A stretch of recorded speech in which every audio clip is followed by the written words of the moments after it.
नमस्कार। ज्ञान विविधि चैनल में मैं मंजू शर्मा आपका स्वागत करती हूँ, अभिनंदन करती हूँ। आज हम कक्षा 7 का हमारा जो प्रकरण है, स्वास्थ्य में सरकार की क्या भूमिका है, यानी हमारे जो स्वास्थ्य में हमने इससे पहले जो लोकतंत्र में जो समानता वाला देखा था, तो इसमें हम जो हमारे यहाँ लोकतंत्र में जो है लोगों को ये अपेक्षा रहती है सरकार से कि हमारे यहाँ पर सभी जो पहलुओं पे ध्यान दिया जाए, वो शिक्षा हो, चाहे वो रोजगार हो, चाहे वो स्वास्थ्य संबंधी हो, किसी भी जो प्रकार का जो पहलू है उस पर सभी पे ध्यान देना आवश्यक है। तो इसमें प्रमुख रूप से हम जो है स्वास्थ्य के बारे में पूरा विस्तार से वर्णन यहाँ पर करेंगे। तो सबसे पहले हम देखेंगे कि जो है स्वास्थ्य क्या है, उसके बारे में हम अध्ययन करेंगे। तो स्वास्थ्य के बारे में हम अनेक प्रकार से सोच सकते हैं। स्वास्थ्य का अर्थ है बीमारी या चोट या तनाव मुक्त होना। तो इस स्वास्थ्य का मतलब प्राय ये जो लिया जाता है कि बीमार होना, तो स्वास्थ्य का इस अर्थ का हम इस पहलू से भी नहीं ले सकते कि बीमार होना नहीं। इसके लिए अनेक बहुत सारे कारण हो सकते हैं जो हमारे स्वास्थ्य पर प्रतिकूल प्रभाव डाल सकते हैं। उदाहरण के रूप में यदि हम देखें तो किसी को जो पीने के लिए स्वच्छ है जो जल नहीं मिलता, किसी को जो है स्वच्छ जो वातावरण नहीं मिलता, जिसके जिसके कारण हमारे स्वास्थ्य पर ये प्रतिकूल यहाँ पर प्रभाव पड़ता है।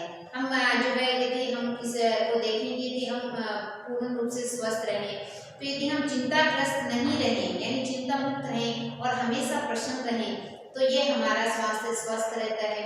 और यदि हम चिंताग्रस्त रहें और हमेशा ही जो है तनाव में रहते हैं, तो हमारा जो स्वास्थ्य हमेशा खराब रहता है। तो ये कारण होते हैं जो हमारे स्वास्थ्य पर जो है प्रभाव डालते हैं।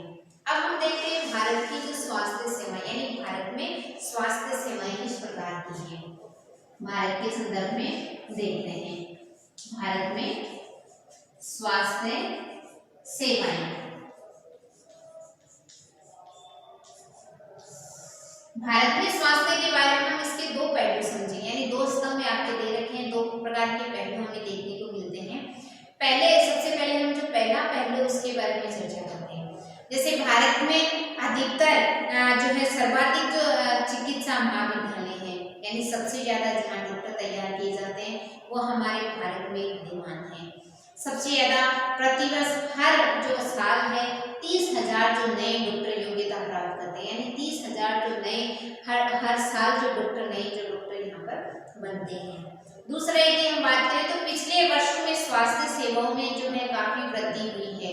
जैसे 1950 में हमारे संविधान देश आजाद होने के बाद कुछ समय बाद हमारे यहाँ पर 2117 के लगभग यहाँ जो है चिकित्सालय थे, इनकी संख्या बढ़कर 1991 की बात करें तो 91 में ये संख्या जो बढ़कर हो गई थी 11,000 तक अस्पताल यहाँ पर थे।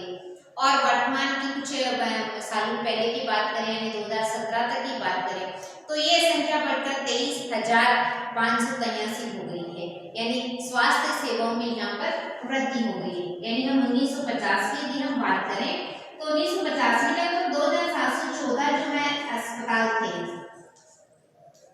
यहाँ पर थे। और 1900 हम बात करें 91 की यदि हम बात करें तो इस समय ये संख्या 11,000 बढ़कर यहाँ से 174 तक ये जो संख्या यहाँ पर बढ़ गई थी। और यदि 2017 की हम यदि यहाँ पर ये बात करें 2017 के संदर्भ में इसकी बात करें तो 2017 में ये 23,178 के लगभग यानी इतने अस्पताल जो है यहाँ पर बन गए, यानी स्वास्थ्य सेवाओं में यहाँ पर हम कह सकते हैं कि यहाँ पर जो है काफी जो वृद्धि हमें देखने को मिलती है। भारत में विदेशों से बहुत सारे जो है जो चिकित्सा अपने जो यहाँ पर इलाज करवाने के लिए आते हैं, क्योंकि भारत के कुछ जो अस्पताल हैं जो हॉस्पिटल हैं जिनकी गिनती संसार के श्रेष्ठ जो हॉस्पिटलों में की जाती है। भारत विश्व में दवाई निर्मित करने का तीसरा बड़ा निर्यातक भी देश है, यानी भारत में काफी मात्रा में यहाँ से दवाइयाँ निर्यात की जाती है। तीसरा नंबर आता है भारत का दवाइयाँ निर्यात करने में। अब हम इसका दूसरा पहलू यदि हम देखें, यानी पहले हमने देखे कितने हर वर्ष 30,000 डॉक्टर योग्यता प्राप्त करते हैं, स्वास्थ्य सेवाओं में भी काफी वृद्धि हुई है, संख्या हमने देखी कुछ आंकड़ों में। उसके बाद बहुत सारे जो बाहर से विदेशी पर्यटक भी जो यहाँ पर इलाज करवाने के लिए आते हैं। और चौथी बात हमने देखी यहाँ जो तीसरा बड़ा दवाइयों के मामले में तीसरा बड़ा निर्यातक देश है भारत स्वास्थ्य सेवाओं में। अब यदि हम दूसरा पहलू यदि इसका देखें तो शहरी क्षेत्रों में बसते हैं, यानी गांव वालों के जो ग्रामीण क्षेत्र के लोग हैं, इनको बड़ी लंबी दूरी यात्रा करके यहाँ पर डॉक्टर को दिखाने के लिए शहर में यहाँ पर आना पड़ता है। भारत में करीब 5 लाख लोग टीबी से मर जाते हैं, हर साल ये समस्या रहती है, टीबी से मर जाते हैं। स्वतंत्रता प्राप्ति से अब तक इसमें कोई भी परिवर्तन नहीं हुआ है। हम सबको पीने के लिए पानी जो शुद्ध जल है वो भी उपलब्ध नहीं करवा पा रहे हैं, जिसके कारण जो संचारणीय जो बीमारियां हैं वो हमें देखने को मिलती हैं, जैसे हैजा है। इस तरह की जो शुद्ध जल नहीं होता है, शुद्ध जल पीने से जो बीमारियां होती हैं वो भी काफी मात्रा में यहाँ पर हो जाती है। भारत के समस्त बच्चों में से आधे बच्चों को खाने के लिए जो पौष्टिक आहार है वो भी प्राप्त यहाँ पर नहीं होता है। तो यानी हमने इसके दो पहलू देखे कि इतने जो डॉक्टर होने के बावजूद भी हमारे यहाँ पर स्वास्थ्य सेवाएं, क्योंकि बड़ी संख्या में डॉक्टर हैं, दवाखाने हैं, अस्पताल हैं, उनके पास डॉक्टरों के पास पर्याप्त अनुभव ज्ञान उपलब्ध है। ऐसे चिकित्सालय बहुत सारे स्वास्थ्य केंद्र हैं जिनको सरकार चलाती है और अपने बड़े भाग जनसंख्या का बहुत बड़े भाग की देखभाल करने में भी समर्थ हैं। फिर भी हम दूसरा यदि हम इसके पहलू देखें तो हमारे स्वास्थ्य स्थिति बहुत हमें खराब नजर आती है। यानी पहला यदि हम पहलू इसका देखें तो कितने अच्छे डॉक्टर हैं, उनके पास पर्याप्त ज्ञान है, हमारे पास इतनी ज्यादा संख्या में दवाइयाँ भी हैं, दवाखाने भी हैं, अस्पताल भी हैं, डॉक्टर भी हैं जो योग्यता प्राप्त हैं, सरकार भी इनको चलाती है और वो इतने अच्छे समर्थ भी है कि एक बड़े भाग का यहाँ पर इलाज भी करा सकती है। उसके बावजूद भी यदि हम दूसरा पहलू देखें तो काफी संख्या में देखा टीबी से, मलेरिया से और जो संचारणीय बीमारियों से जो है मर जाते हैं। तो इसके कारण हमें दूसरा पहलू हमें दिखाता है कि यहाँ पर स्थिति कितनी खराब है। इतने सकारात्मक विकास होने के बावजूद हम जनता को उचित स्वास्थ्य सेवाएं देने में भी असमर्थ हैं, जो हमारी अपेक्षाओं के जो अनुरूप नहीं है। हमारे पास पैसा है, ज्ञान है, अनुभव व्यक्ति हैं, फिर भी हम सभी को आवश्यक सुविधाएं देने में असमर्थ हैं। इसका यदि हम कुछ कारण देखें तो आपके यहाँ पर एक हाकिम सेठ की कहानी दे रखी है, जो एक पश्चिम बंगाल के जो एक मजदूर संघ के सदस्य रहे हैं हाकिम सेठ। एक बार उनके जब जो चलती ट्रेन से वो गिर गए थे तब उनके चोट लगने की, यानी काफी गंभीर उनको चोट आई थी, तो तुरंत उनको सरकारी अस्पताल में ले जाया गया था, लेकिन बिस्तर नहीं होने के कारण सरकारी अस्पताल में ले जाने उन्होंने जो है भर्ती लेने से मना कर दिया था। उसके बावजूद वो दूसरी जो निजी अस्पताल में गए, वहां भी उनको नहीं लिया गया। उसके बाद एक के बाद ऐसा करके वो 8 सरकारी ऐसे अस्पतालों में पहुंचे, लेकिन सभी अस्पताल जो सरकारी थे उन्होंने उनको सुविधाएं देने से या भर्ती करने से मना कर दिया था। उसके बाद एक निजी जो अस्पताल में भारी मात्रा में पैसा देकर फिर वो वहाँ उन्होंने अपना इलाज करवाया और ठीक होने के बाद उन्होंने जितने भी सरकारी अस्पताल में जब वो पहले इलाज कराने के लिए गए और उन्होंने मना कर दिया, उन सभी के खिलाफ उन्होंने मुकदमा दायर कर दिया था। यानी जिस तरह के उन्होंने जो सरकारी अस्पतालों का उन्होंने रवैया देखा था, उसके हिसाब से उन्होंने सभी जो है जो सरकारी अस्पतालों का उन्होंने क्या किया था, उन पर मुकदमा यहाँ पर दायर कर दिया था। तो हम देखते हैं कि हमारे संविधान के अनुसार लोगों के हित के स्वास्थ्य को सुनिश्चित करना और सभी को स्वास्थ्य सेवाएं करना प्राथमिक कार्य है। हमारा सभी का ये पहला जो कर्तव्य हम इसको मान सकते हैं। यदि कोई बीमार व्यक्ति है तो सबसे पहले हम उसका ध्यान रखें उसकी स्वास्थ्य सेवाओं के प्रति। सरकार को हर व्यक्ति के जीवन के अधिकार की भी रक्षा करनी चाहिए थी, इसलिए अदालत में जब ये मुकदमा दायर हुआ हाकिम से हमने देखा था 8 सरकारी अस्पतालों ने उनको भर्ती लेने से मना किया था। तो अदालत ने कहा कि हाकिम से को जिन कठिनाई से गुजरना पड़ा उनमें उनकी जान भी जा सकती थी, क्योंकि उनको गंभीर चोट लगी हुई थी। यदि कोई अस्पताल समय पर यदि उसका इलाज नहीं कर पाता है तो व्यक्ति की मृत्यु भी हो जाती है। इसलिए अदालत ने कहा कि सरकार का यह कर्तव्य है कि मरीजों को आवश्यक सुविधाएं यहाँ पर प्रदान करें, जिनमें जो आकस्मिक यानी अचानक यदि कोई इमरजेंसी केस आए तो उनको तुरंत यहाँ पर इलाज किया जाएगा। इसलिए यहाँ पर अदालत ने राज्य सरकार को निर्देश दिए, यानी पश्चिम बंगाल की राज्य सरकार को उस समय निर्देश दिए गए थे कि हाकिम से कि जो भी है जो यहाँ पर जो खर्चा आया था निजी अस्पताल में जिस पर उन्होंने अपना पूरा इलाज करवाया था, उनका पूरा का पूरा उनको भुगतान यहाँ पर दिया जाए। यानी पूरा का पूरा हम देख सकते हैं, क्योंकि व्यक्ति से जीवन के अधिकार को कोई नहीं छीन सकता और ये हमारे संविधान में सबसे प्रमुख रूप से बताया गया कि जीवन के अधिकार की सुरक्षा करना हमारा प्रथम कर्तव्य है।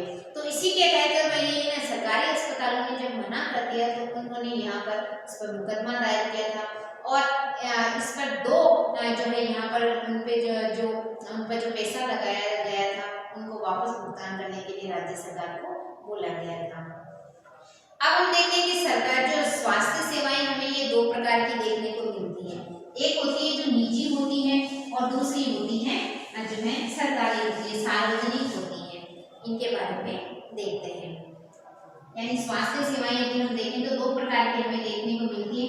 एक तो होती है सार्वजनिक, जिसमें सभी को जो सुविधाएं यहाँ पर सभी के लिए होती हैं, सार्वजनिक सेवाएं। और दूसरी यदि हम देखें तो निजी सेवाएं होती हैं। दूसरी होती है जो निजी सेवाएं होती हैं। तो सार्वजनिक स्वास्थ्य जो सेवा होती है वो स्वास्थ्य केंद्र होते हैं, अस्पतालों की एक श्रृंखला होती है पूरी, जो सरकार के द्वारा यहाँ पर चलाई जाती है। और ये केंद्र और अस्पताल आपस में जुड़े होते हैं। इसमें सभी व्यक्तियों के लिए जो है यहाँ पर इलाज मुहैया यहाँ पर करवाया जाता है। तो इसलिए उनको जो है सार्वजनिक यहाँ पर सेवाएं यहाँ पर की जाती है। दूसरा यदि हम देखें तो निजी होता है। निजी में सिर्फ जो डॉक्टर होते हैं उनका खुद का जो होता है, इसका सरकार या केंद्र के साथ उनका सीधा संपर्क यहाँ पर नहीं होता है। तो इसमें जो इलाज करवाते हैं तो इनमें जो है व्यक्ति को काफी है जो यहाँ पर खर्च यहाँ पर करना पड़ता है। तो ये दो प्रकार की जो सेवाएं होती हैं, इसमें शहरी क्षेत्र में बड़ी संख्या में ऐसे डॉक्टर आपको देखने को मिल जाएंगे जिनके खुद के अस्पताल, नर्सिंग होम है, काफी जो प्रयोगशालाएं परीक्षण भी करती हैं। तो इनमें जब इलाज करवाया जाता है तो इनमें है वो काफी यहाँ पर जो है वो खर्च किया जाता है। तो इस प्रकार हमें दो प्रकार के हमारे जो है यहाँ पर दो पहलू यहाँ पर सामने आते हैं। तो हम भारत में एक ऐसी स्थिति का सामना कर रहे हैं जहाँ निजी सेवाएं तो बढ़ रही लेकिन सार्वजनिक सेवाएं नहीं। अब यहाँ पर हम देखते हैं सबसे ज्यादा आपको प्राइवेट हॉस्पिटल वगैरह हर जगह मिल जाएंगे जहाँ पर खुद जो है उनका जो डॉक्टर का होता है, उनका खुद का नर्सिंग होम होता है, खुद की प्रयोगशालाएं होती है, वो खुद इलाज यहाँ पर करते हैं। तो केंद्र से यानी सरकार से उनका संबंध नहीं होता है, जिनके कारण वे काफी लोगों से काफी जो पैसा वसूला यहाँ पर जाता है। अब सार्वजनिक सुविधाएं यहाँ पर संख्या बहुत ही कम है, जहाँ पर लोगों को सार्वजनिक होता है जहाँ सभी का इलाज यहाँ एक साथ समान रूप से यहाँ पर किया जाता है। तो ऐसी दशा में लोगों को क्या होती है, निजी सेवाएं होती है, क्योंकि सार्वजनिक सेवाएं कम होने के कारण निजी सेवाएं ज्यादा है तो लोगों को निजी अस्पताल में ही जाना पड़ता है। और इन सेवाओं का मूल्य भी अपेक्षाकृत अधिक रहता है। दवाइयाँ महंगी होती है और बहुत से लोग इनको खरीदने में समर्थ भी नहीं होते। और यदि किसी को यदि जरूरत भी होती है, यदि इमरजेंसी होती है तो वो अपना ऋण लेकर इन दवाइयों को खरीदते हैं। तो तथ्य ये है कि जनसंख्या के 20% लोग ही बीमारी के कारण आवश्यक दवाएं खरीदने में समर्थ होते हैं। यदि हम मध्यम वर्ग की बात करें तो भी किसी कारण यदि व्यक्ति को चोट या हो जाती है, लग जाती है, तो वो जब अस्पताल में निजी अस्पताल में जाता है तो उसके लिए यहाँ पर जो है खर्च यहाँ पर बहुत ही ज्यादा बढ़ जाता है। गरीब लोगों के लिए तो परिवार में हर बीमारी चिंता और मुसीबत का कारण बन जाती है। क्यों? क्योंकि उसके पास तो पहले से ही भरपेट भोजन यहाँ पर उनको प्राप्त नहीं होता, ऊपर से जब बीमारी आती है तो उनका वो खर्च यहाँ पर नहीं चला पाते। और कभी कभी पैसा भी लोगों के लिए बेहतर इलाज में बाधक होते हैं, क्योंकि उदाहरण के लिए महिलाओं के लिए तुरंत इलाज की जरूरत होती है तो उनको वहाँ पर नहीं ले जाया जाता है। यानी ग्रामीण क्षेत्र में अधिकतर उनको घर पे इलाज करवाया जाता है, तो जिसके कारण वो डॉक्टर के पास उचित अपने जो है यहाँ पर स्वास्थ्य संबंधी जो है दिखा नहीं पाते, जिनके कारण आगे जाकर उनको बहुत ही जो है नतीजा यहाँ पर भुगतना पड़ता है। इसमें कोई संदेह नहीं है कि हमारे देश में लोगों के स्वास्थ्य की दशा अच्छी नहीं है और ये सरकार का दायित्व है कि वह सब अपने सब नागरिकों को, विशेषकर जो गरीब हैं जिनके पास सुविधा नहीं है, उनको स्वास्थ्य सेवाएं प्रदान करें।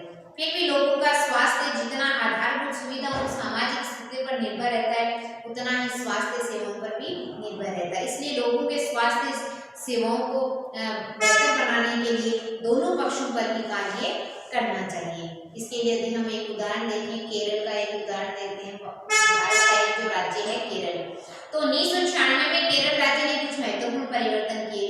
यानी राज्य का जो 40% जो राज्य का पूरा बजट होता है उसमें से 40% बजट राज्य ने पंचायती राज को दे दिया। और इसके लिए कि इसमें स्वास्थ्य सेवाओं पर लोगों के लिए खर्च किया जाए, जैसे पीने का पानी, लोगों को शुद्ध जल मिले, आहार अच्छा मिले, पौष्टिक आहार मिले, और शिक्षा के ऊपर उन्होंने 40% बजट दे दिया, जिसके कारण जल वितरण की व्यवस्था की गई। स्कूलों में आंगनबाड़ियों की इनकी भी व्यवस्था यहाँ पर की गई थी। इतने सब प्रयत्नों के बाद भी कुछ समस्याएं क्यों बनी रही, जैसे दवाइयों की कमी रही, अस्पताल में जाए तो पर्याप्त जो बिस्तर भी नहीं थे, पर्याप्त डॉक्टर भी नहीं रहे थे, तो इसलिए इन सभी सुविधाओं को यहाँ पर दूर करना आवश्यक है। तो इस प्रकार हम देखते हैं कि किस प्रकार हमारे यहाँ पर भारतीय कितनी, हमने दो पहलू देखे थे प्रमुख रूप से। यहाँ पर हमारे पास पैसा भी है, योग्यताएं भी है, ज्ञान भी है, अनुभव भी है, उसके बाद भी हमारे यहाँ पर जो है स्वास्थ्य संबंधित जो समस्याएं बनी रहती हैं। तो इसको आप एक बार देखना और समझना, और जो प्रमुख रूप से आते हैं जो इसमें स्वास्थ्य सेवाओं में जो निजी और सार्वजनिक सेवाओं के जो महत्वपूर्ण प्रश्न उनमें से पूछे जाते हैं, तो इसको एक बार देखना और समझना। आगे वाला हम कल करेंगे, तब तक के लिए नमस्कार।